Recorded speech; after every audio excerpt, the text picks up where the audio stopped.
Have you ever heard of the lost books of the Bible? Or maybe you've stumbled upon books like Tobit or Maccabees in a Catholic Bible and wondered, what are these? Let us dive into the fascinating and often misunderstood world of the Apocrypha and the so-called lost books. First, what exactly is the Apocrypha? The word itself means hidden or secret.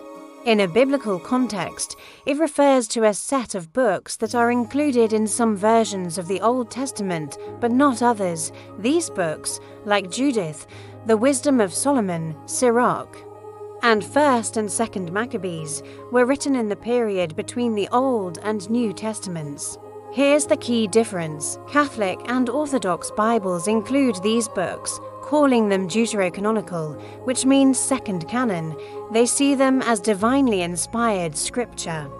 On the other hand, Protestant Bibles generally don't include them in the main canon. They view them as historically valuable and good for instruction, but not on the same level as inspired scripture. So why the disagreement? A few reasons. Many of these books were written in Greek, not Hebrew, and they appeared after the Hebrew Bible, or Tanakh, was largely considered complete. Early Jewish scholars didn't include them in their canon, and later, when early Protestant leaders were translating the Bible, they followed the Hebrew canon for the Old Testament.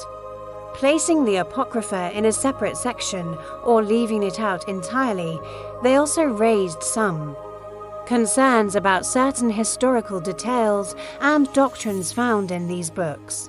Now, let's talk about the lost books of the Bible. This is a different category altogether.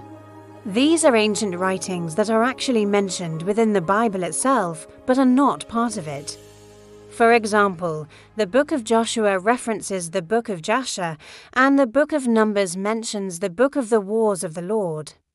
Even the New Testament book of Jude quotes from the book of Enoch. These were likely historical chronicles, collections of poetry, or prophetic writings that were known to the biblical authors, while they were referenced for specific information. They were never considered divinely inspired scripture by mainstream Judaism or Christianity. Most of these texts are lost to history, though a few, like the Book of Enoch, have survived in whole or in part. They give us an incredible window into the ancient world, but they aren't considered part of the biblical canon. So why does any of this matter today? Well, understanding these books provides amazing historical and cultural context. They help us see the world that Jesus and the apostles lived in. They show the development of Jewish thought leading up to the New Testament era. For example, books like 1st and 2nd Maccabees tell the incredible story of the Jewish revolt that led to the celebration of Hanukkah. The Wisdom of Solomon offers beautiful reflections on justice and God's relationship with humanity. However, it's important to approach them with a clear understanding. While the Apocrypha is considered scripture by millions of Christians worldwide, for those outside the Catholic and Orthodox traditions, it's seen as a historical supplement, the lost books. While interesting, were never part of the canon to begin with. So building doctrine on them is a shaky foundation.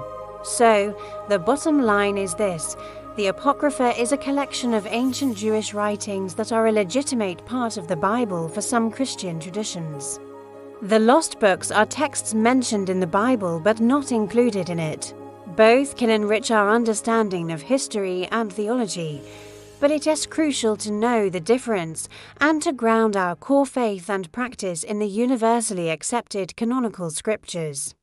Exploring these texts can be a fascinating journey that adds depth and color to our understanding of the biblical world. Thanks for watching. If you found this helpful, be sure to like this video and subscribe for more deep dives into history and faith. See you next time.